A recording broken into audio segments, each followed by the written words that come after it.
And a Fox News alert now, a majority of American voters blame former Secretary of State Hillary Clinton and President Obama for what happened in the deadly terrorist attack at the U.S. consulate in Benghazi on September 11th back in 2012. Take a look at some of these numbers that we have up on the screen for you here.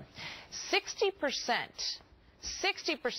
of voters blame Hillary Clinton, according to this poll that came out yesterday from Fox News. That includes 28% who blame her a great deal and 32% who say that she deserves some blame. About the same number blame President Obama. This comes on the heels of a Senate report finding the Benghazi attack was indeed preventable. Utah Congressman Jason Chaffetz is a member of the Oversight and Government Reform Committee, and he joins me now. Congressman, good morning to you. Good to have you here on this Friday morning. Well, what do you think? What's your reaction to these numbers?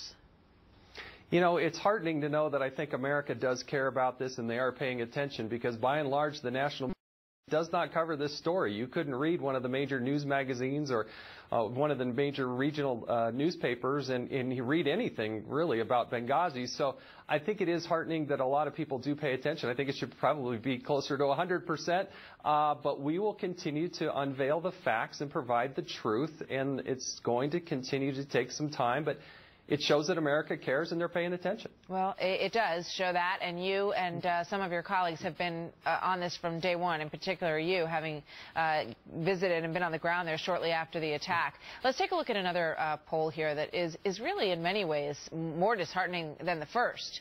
The reason that the Obama administration gave false information on September 2012's attack in Libya.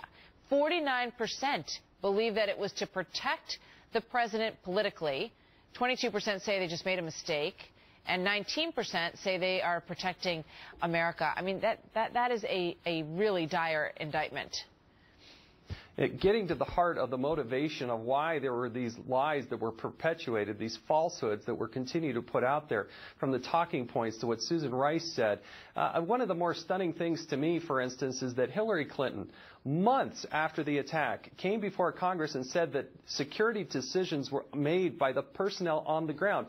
That is absolutely not true. If you go back and look at the facts, on July 31st of 2012, we had about 30 security personnel, according to the Deputy Chief of Mission. And then by the time September 11th rolled around, we only had 9. And this was after our facility had already been bombed twice. The British ambassador had been, and had an assassination attempt. The Red Cross had been bombed. And so America's paying attention. They look at this and they see that what the Secretary of State, Hillary Clinton herself, was saying months after the attack was still not true. And what the motivation is, you're going to have to guess, and we're going to have to unveil these facts. Yeah. It's stunning to me, and, when you look at these numbers that do substantiate that people think it was a political choice to leave these individuals at this consulate without the proper security. And then you go back to the Senate report, which said, yes, indeed, they believed that this could have been prevented if proper security or precautions, or perhaps pulling people out of there, as the British did, had taken place. That was certainly another option for them at the time. And I wonder what you think about the political ramifications of this, and whether or not you think this becomes a very serious issue for Hillary Clinton if she decides to run. It is not going to go away. This happened on Hillary Clinton's watch. She had direct responsibility. It was Libya on 9/11, after a revolution.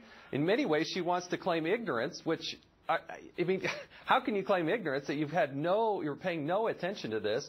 I have a hard time believing that she was never involved in any way, shape, or form. But if that's going to be her claim, that's going to be a whole other discussion point. But remember, we got 4 dead Americans. We got 4 people killed. And for the White House to continue to try to say that this is a quote-unquote phony scandal, that just doesn't ring true with America. We were asking our viewers today, Bill O'Reilly is going to sit down with the president before the Super Bowl. And my guess, I would think that Benghazi will likely come up in some way, shape, or form. But the other night on his program, he was talking about the fact that, Hillary Clinton and the president both said they wanted to get to the bottom of it right away. They wanted to figure out what had happened, and then they took full responsibility for it. And he was saying, full responsibility for what? Please explain what it is you are taking full responsibility for, because that would point to what you think were missteps and what you may have done wrong. And that question really has not been answered, has it? Nobody was fired. No, everybody has gotten a promotion pretty much since this. State Department. They testified that they had exactly the security they wanted, although they went from 30 security personnel after 2 bombings at the same facility down to 9. We have 4 dead Americans. You have a Senate Intelligence Committee led by a Democrat who's saying that this was entirely preventable. And the fact that, pardon me for jumping in, but also the fact that there have been no arrests made. And, it becomes almost a joke in some venues, to talk about this. And the one thing I can't understand is why people wouldn't want to know why no one has been arrested and wouldn't want to know why these 4 Americans had to die. It just raises some very basic questions here. It took our FBI 18 days to get to the scene of the crime where this terrorism happened. 18 days. There's a reason for that. We believe, we've heard testimony that part of the reason is America lied to the Libyans, and the Libyan president was highly offended.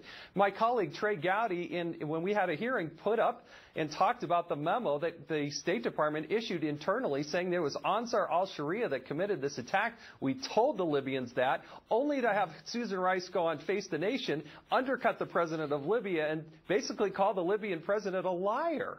And so this all happens during Hillary Clinton's watch, and it's just...